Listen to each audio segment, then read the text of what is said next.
I was skeptical at first. After using it one singular time, I would throw my air hammer away.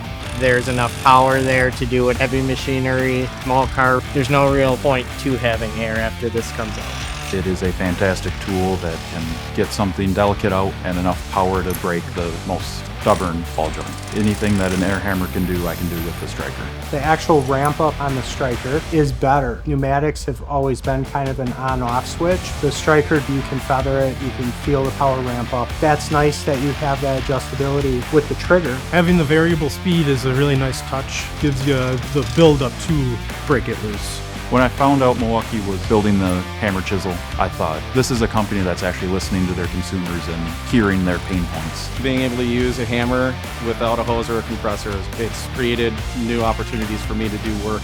I would absolutely recommend picking up the striker and getting rid of the pneumatics.